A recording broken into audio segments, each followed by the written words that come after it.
পরা মধুসূদন বালিকা বিদ্যালয়ের প্রধান শিক্ষিকা মহাশয় শিক্ষার্থীদের বিশেষ স্বীকৃতি প্রদানের জন্য একটি সুমধুর পরিকল্পনা করেছেন।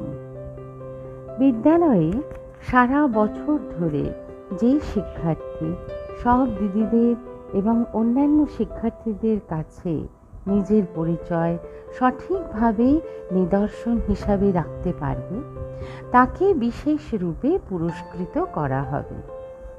পুরস্কারটি হল স্টুডেন্ট অফ দ্য ইয়ার। শিক্ষার্থীদের মধ্যে বিশেষ গুণাবলীর উন্মেষ ঘটানোই মাননীয়া প্রধান শিক্ষিকা পরিকল্পনা এবং এর বাস্তবায়িত রূপ 2023 সালে ভাগ্যশ্রী আদকের এই পুরস্কার লাভ। বরা মধুসূদন বালিকা বিদ্যালয় শুধুমাত্র বিষয়ভিত্তিক নম্বর এবং পরীক্ষার ফলাফলের ওপর শিক্ষার্থীদের মানদণ্ড জ্ঞাপন করে না। 2024 student of the year Srijita Ghosh. Bora অঞ্চলের গ্রামীণ পরিবেশে জন্ম এবং বেড়ে ওঠা, বিদ্যালয়ের পরিবেশের সঙ্গে নিজেকে মানিয়ে নেওয়া এবং এগিয়ে চলা, সৃজিতার মতো অগণিত শিক্ষার্থী প্রতি বছর বিদ্যালয়ে আসে এবং অন্য বিদ্যালয়ে স্থানান্তরিত হয় উচ্চশিক্ষা লাভের জন্য, আর রেখে যায় তাদের অমলিন স্মৃতি।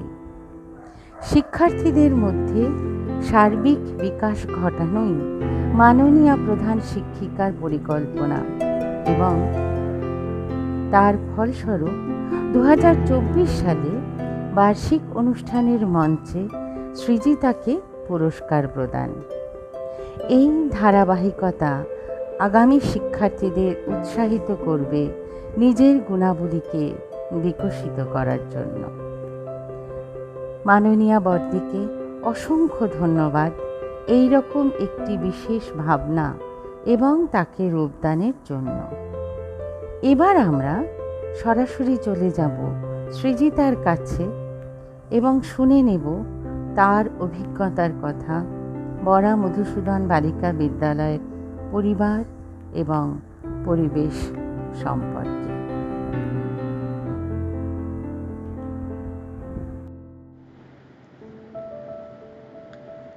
সৃজিতা, তুমি 2025 সালে বরা মধুসূদন বালিকা বিদ্যালয় থেকে মাধ্যমিক পরীক্ষায় উত্তীর্ণ হয়েছ এবং তোমার ফলাফলও যথেষ্ট আশাব্যঞ্জক। এর জন্য বরা মধুসূদন বালিকা বিদ্যালয়ের পক্ষ থেকে তোমাকে জানাই আন্তরিক শুভেচ্ছা। সৃজিতা, এবার আমাদের একটু বলো যে এখন তোমার কোন বিষয় নিয়ে পড়াশোনা করার ইচ্ছে, তোমার ভবিষ্যৎ পরিকল্পনাই বা কি? এখন তো আমার ইচ্ছা সায়েন্স নিয়েই পড়বো, মানে ম্যাথ, ফিজিক্স, কেমিস্ট্রি, বায়োলজি আমার মেন সাবজেক্ট। তো যেহেতু সায়েন্সটা পড়তে ভালো লাগে তাই সায়েন্স পড়ারই ইচ্ছা, এবং অবশ্যই নিজের পায়ে দাঁড়াতে হবে। তো দেখা যাক কি করা যায়। সেক্ষেত্রে তো উচ্চ মাধ্যমিক স্তরে তোমাকে তোমার পছন্দের বিষয়ের কারণে আমাদের বিদ্যালয়ে আর পাচ্ছি না। এ প্রসঙ্গে আমি জানতে চাইব, তুমি কতদিন এই বিদ্যালয়ের ছাত্রী ছিলে এবং ছাত্রী হিসাবে এই বিদ্যালয় সম্বন্ধে তোমার সার্বিক ধারণা কেমন?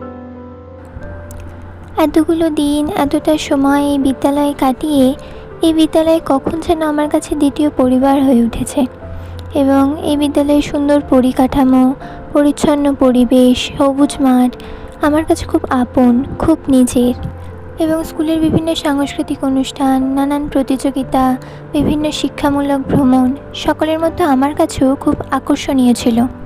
তাছাড়া নিয়মিত ক্লাস নেওয়ার পাশাপাশি শিক্ষিকারা আমাদের সঙ্গে যে একান্ত আন্তরিকভাবে ব্যবহার করতেন, তার জন্য স্কুলের নিয়ম শৃঙ্খলা কখনোই কঠোর বা অস্বস্তির বলে মনে হয়নি।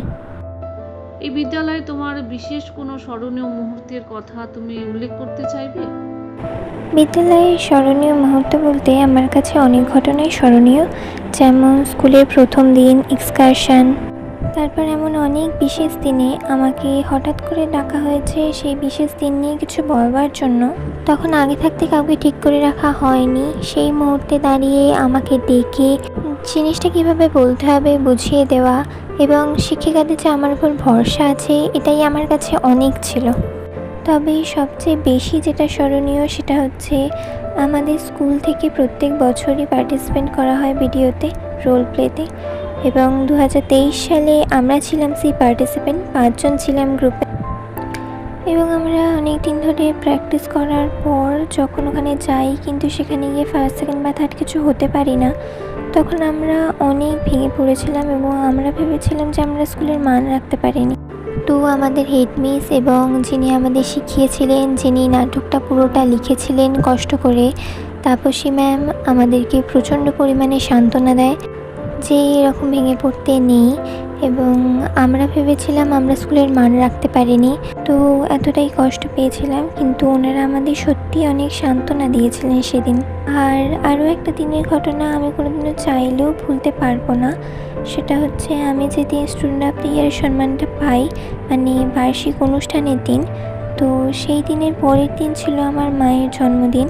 তো আমার মনে হয় আমার মাকে দেওয়া আমার তরফ থেকে সেটা শ্রেষ্ঠ উপহার। বাহ, তুমি স্টুডেন্ট অফ দ্য ইয়ার সম্মানে সম্মানিত হয়েছ। তো স্টুডেন্ট অফ দ্য ইয়ার সম্মানের অর্থ হলো যে বিদ্যালয় তোমাকে একজন আদর্শ ছাত্রী হিসেবে গণ্য করেছে। তোমার কাছে একজন আদর্শ ছাত্রীর ধারণাটা ঠিক কেমন? মানে একজন আদর্শ ছাত্রীর কর্তব্য কী? একজন আদর্শ ছাত্রীর সংজ্ঞা দেওয়া আমার কাছে বেশ গুরুগম্ভীর বিষয়। তবে সহজ করে বললে বিদ্যালয় হলো এমন একটি জায়গা যেখানে নিজেকে ভবিষ্যৎ জীবনের এবং জীবিকার জন্য প্রস্তুত করার জায়গা, এবং তার জন্য মনোযোগ দিয়ে পড়াশোনা করা, মনোযোগ দিয়ে ক্লাস করা, এই বিদ্যালয় নিয়ম শৃঙ্খলাগুলি মেনে চলা একজন ছাত্রীর প্রাথমিক কর্তব্য। এবং নিজেকে পরিপূর্ণ মানুষ হিসেবে গড়ে তুলতে বিদ্যালয়ের খেলাধুলা, সামাজিক ও সাংস্কৃতিক অনুষ্ঠানে অংশগ্রহণ করাও সমান জরুরি। এবং সবার প্রতি ভদ্র আচরণ করা, নিজের সততা এবং পরিচ্ছন্নতা বজায় রাখা এবং বিচার বুদ্ধি দিয়ে সিদ্ধান্ত গ্রহণের অভ্যাসই একজন ছাত্রছাত্রীর কর্তব্য বলে আমার মনে হয়। তোমার এই শিক্ষা বা মূল্যবোধ গড়ে তোলার ক্ষেত্রে তোমার পরিবারের ভূমিকা বা অবদান কতটা? আমার এই শিক্ষা বা মূল্যবোধ কতটা আছে আমি জানি না, তবে যা আছে সবটাই আমার পরিবার, গুরুজন, শিক্ষক শিক্ষিকাদের কাছ থেকেই পাওয়া। তবে বর্তমানে আমার বাড়িতে বেশি কেউ থাকে না, আমি, মা আর দিদি। তবে আমার এই শিক্ষা শুধু মা আর দিদি নয়, আমার পরিবারের দাদু, ঠাম্মা, বাবা, মামা, মাসিরা, দাদারা সবার থেকেই শেখা। এবং আমাকে সবাই অনেক ভালোবাসে, এবং আমি যেহেতু আমার পরিবারের সবার ছোট, তাই সবার কথা শুনি এবং এখনও শুনছি। তাই সবার জন্য যে আমি ছোট হয়েও এতটা করতে পেরেছি এটাই আমার কাছে অনেক। এবং সবাই যে আমাকে ভালোবেসে মানুষ করেছে এবং তার জন্য আমি ভালোবাসা পাচ্ছি, এটা সত্যিই অনেক। এই বিদ্যালয়ে তোমার পরবর্তী বা জুনিয়র ছাত্রীদের উদ্দেশ্যে যদি তুমি কিছু বলো। আমি এখনও নিজেও খুব ছোট, তাই ঠিক উপদেশ নয়, আমি আশা করতে পারি আমার মতো আমার ছোট বোনেরাও এই স্কুলের পরিবেশকে ভালোবেসে উপভোগ করতে পারে এবং ভালোবেসে ভালোভাবে পড়াশোনা করতে পারে, এবং শিক্ষিকাদের আশীর্বাদ এবং ভালোবাসা তারাও যেন অর্জন করে নিতে পারে। এবং আমি আশা করব যে এই স্কুলের শিক্ষা আমাদের সকলকে সুনাগরিক এবং স্বাবলম্বী হতে সাহায্য করবে। নমস্কার। তোমার এই শিক্ষা এবং মূল্যবোধকে পাথেয় করে তুমি এগিয়ে যাও এবং একজন ভালো মানুষ হিসেবে নিজেকে গড়ে তোলো। অনেক শুভেচ্ছা ও শুভকামনা রইল।